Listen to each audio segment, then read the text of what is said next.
In the meantime, former investigators with the Gwinnett County Medical Examiner's Office described to the Fox 5i team a place of emotional abuse where some were forced to work for free and staff was once required to join a Zoom call to watch a colleague be fired. Fox 5i team reporter Randy Travis says some of those former workers have since filed federal complaints. Randy. That's right, Courtney and Russ. The complaint center around medical examiner Dr. Carol Terry, whose private firm is paid $1.5 million by Gwinnett taxpayers each year to investigate deaths.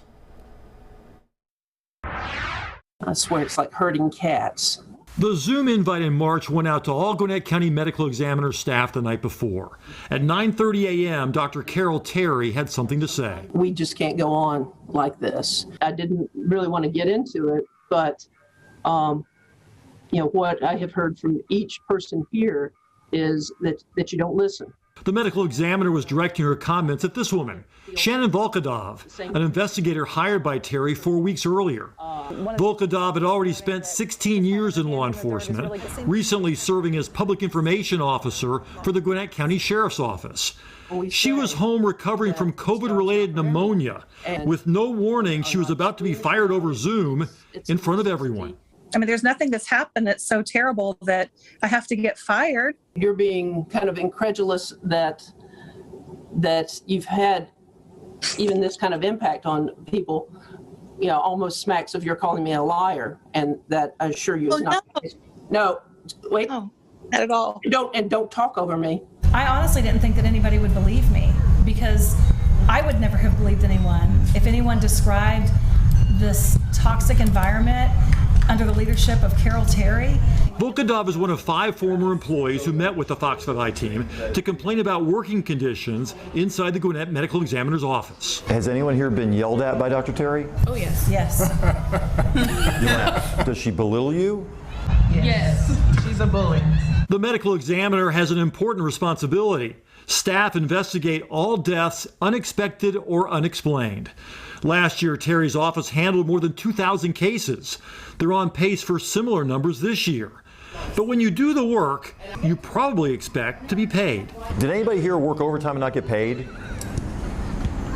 How often? All the time. All the time. Terry required her investigators rotate on-call weekends, in addition to their 40-hour work week, but with no additional pay.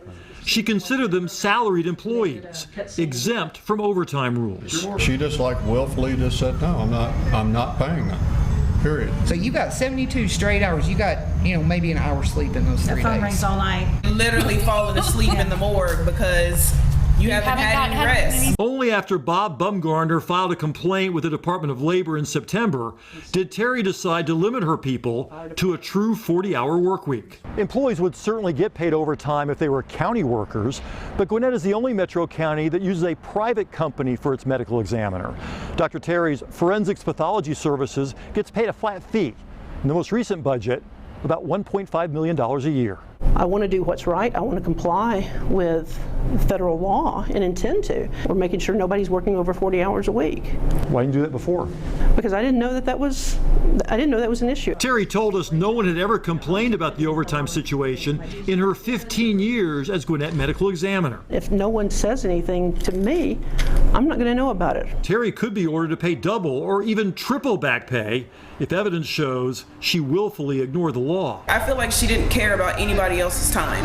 3 former employees have also filed discrimination complaints, including Bumgarner, a veteran cop and detective for 41 years who Terry fired in June. He alleges age discrimination. Bad enough that we got to put up with the toxic environment, but none of these people got paid a dime. Terry insists all dismissals were legal and justified and denied creating a toxic work environment.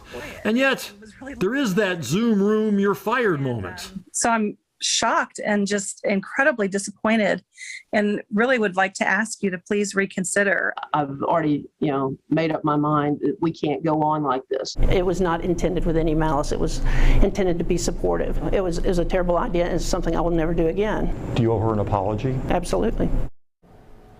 Absolutely. She says that's the only time she's ever fired an employee that way. Tomorrow night, has someone been stealing from the dead at the Gwinnett Medical Examiner's office? Former employees say yes. So why didn't Terry ask police to investigate? That part of our investigation coming up on Tuesday. Well, we heard Dr. Terry apologize. It's hard to imagine how she could have considered that supportive. We all saw what happened. She felt like if everyone was in the room, the Zoom room, that it would get the point across to Voldadov that she was not a good fit, and that all these people were supporting that decision. But in a way, it came off as sort of an intervention, and Voldadov didn't think that she was doing anything wrong. In fact, she even said that a lot of those people on that Zoom call she really never interacted with. And it was interesting that when Dr. Terry asked them to speak, very few of them did. Yeah. You can tell how that was received on the Zoom call. It was awkward. Yeah. All right. Well, Randy, thanks. Sure.